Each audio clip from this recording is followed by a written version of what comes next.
say that, though, and as usual, his brain collapsed under pressure and offered up the only one sentence in his defense. He used a hot shot on Carrot Top. Violet huffed out a breath so exasperated he swore he felt the breeze on his end of the line. "You do realize the doctor sentenced me to bed rest because my blood pressure is through the roof, right?" Cole ducked his head, crushing a dirt clod with the toe of his boot. He wasn't trying to aggravate anyone, especially Violet. She was command central for Jacobs Livestock. The hell she'd been going through had thrown all of them for a loop, Violet most of all. She hadn't been sick a day in her first pregnancy, though Benny had decided to make an appearance 6 weeks early. She'd been prepared to be cautious and watchful. She had not expected to be sick as a dog, practically from the moment she and Joe had seen the telltale line on the home pregnancy test. Besides, Cole was almost as excited about the baby as its parents. He loved being Uncle Cole, and now a little girl? He grinned at the thought of a future full of ponies and pink cowboy boots, assuming his family didn't string him up for driving Violet into another premature labor. Cole huffed out a breath, leaning a shoulder against the back of the infield bleachers. Around him, the empty rodeo grounds looked like a hangover. Garbage cans overflowed with empty bottles. Corners of banners drooped along the fences. Spilled popcorn and a smashed glob of cotton candy littered the ground. Katie nosed around under the bleachers and came out packing a half-eaten hot dog. It all looked ill-used and abandoned, sort of like Cole felt. Yes, he had put them in a tight spot, but there were some things he wouldn't tolerate when it came to his stock.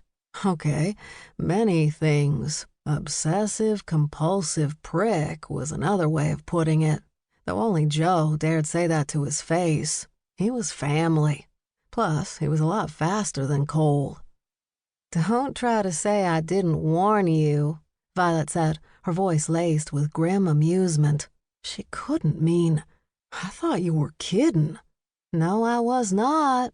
Any more than I was kidding when I told you to make this one work, or else." Panic churned Cole's gut. "Violet, you can't. There must be somebody else." "I refuse to even ask.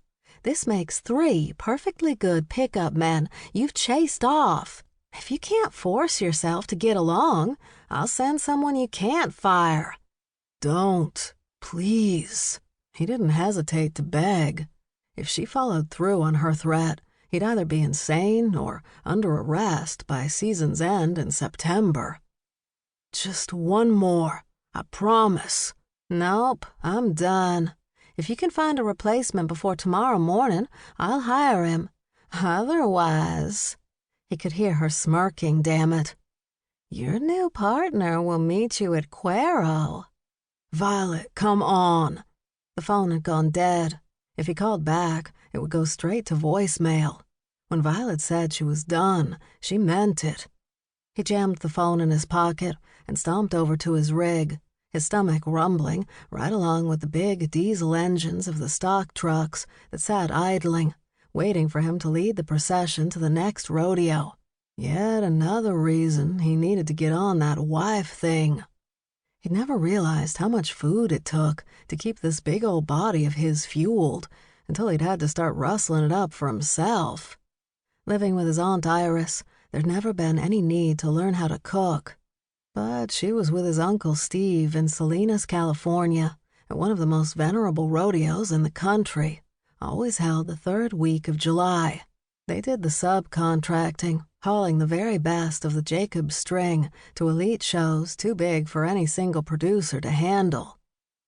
Leaving Cole to handle all of the rodeos where Jacobs Livestock was the lead contractor and starve.